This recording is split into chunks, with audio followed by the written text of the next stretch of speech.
Money Moment on 4, sponsored by Gregory Ricks & Associates, the Total Wealth Authority. In this morning's Money Moment, we've all heard that term, living paycheck to paycheck, but for a quarter of Americans, that phrase is not just a term, it's a sad reality of their financial strain. Unfortunately, so many people dealing with this.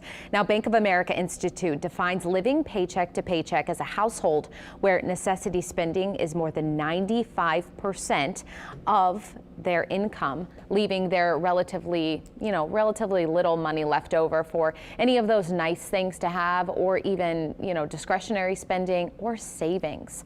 Now, after analyzing their own customer spending habits, the Financial Research Institute discovered that close to a quarter of Americans actually are living paycheck to paycheck, with most of their monthly income going straight towards essentials. A majority of Americans say they feel worse off than 4 years ago, according to Gallup, and 6 in 10 voters describe the U.S. economy as either fairly bad or very bad, according to a CBS News poll.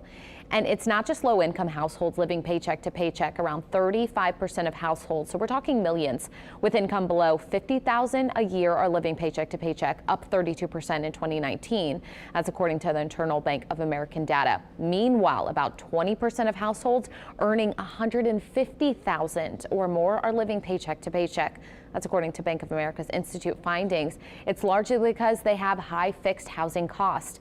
And there are long-term effects to families living paycheck to paycheck, or they're less likely to have any savings, more susceptible to financial shock and strain. It's also really hard situation to get out of, and in the end, this affects the overall economy because that means spending is down. So a tough situation that we're in right now, but hopefully a lot of this research will lead to some change and maybe influence the Fed and others to change around the economy so people can bounce back. That's your Money Moment on this Friday morning.